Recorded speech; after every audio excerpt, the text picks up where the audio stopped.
माता दी दोस्तों, आज छठे नवरात्रे में हम माता कात्यायनी की कथा सुनेंगे।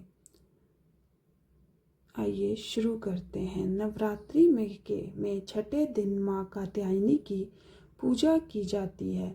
इनकी उपासना और आराधना से भक्तों को बड़ी आसानी से अर्थ, धर्म, काम और मोक्ष चारों फलों की प्राप्ति होती है।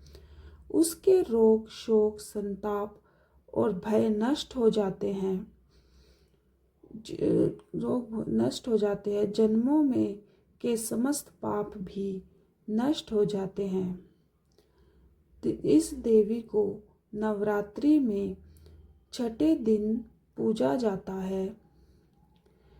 कात्याय गोत्र में विश्व प्रसिद्ध महर्षि कात्यायन ने भगवती पराम्बा की उपासना की, कठिन तपस्या की। उनकी इच्छा थी कि उन्हें पुत्री प्राप्त हो। माँ भगवती ने उनके घर पुत्री के रूप में जन्म लिया और इसलिए यह देवी कात्यायनी कहलाई। इनका गुण शोध कार्य है।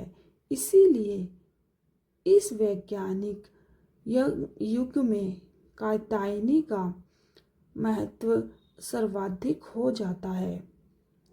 इनकी कृपा से ही सारे कार्य पूरे हो जाते हैं।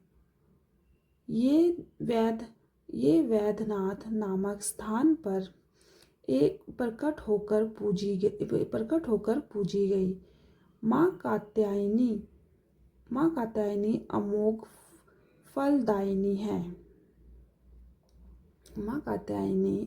फलदायिनी है। भगवान कृष्ण को पति के रूप में पाने के लिए वज्र की गोपियों ने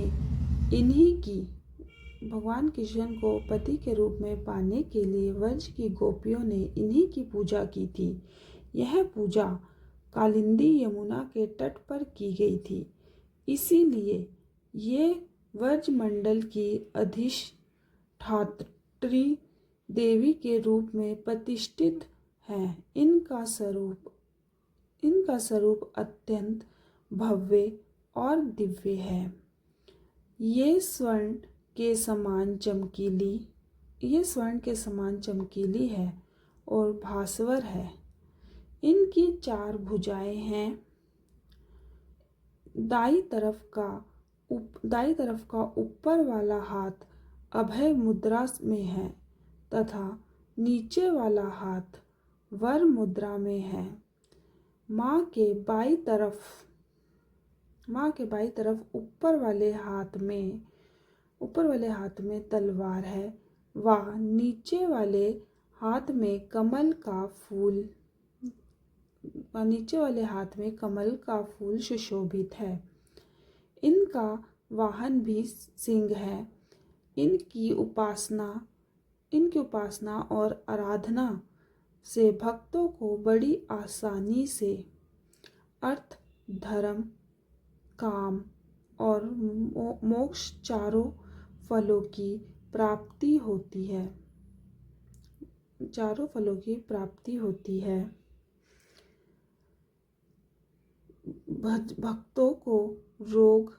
भक्तों के रोग, शोक, संताप और भय नष्ट हो जाते हैं।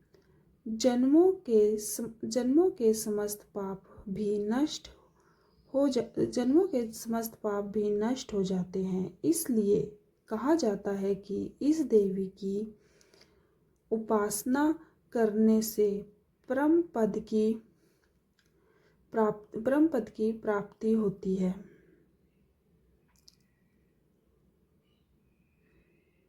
थैंक यू फॉर वॉचिंग दोस्तों।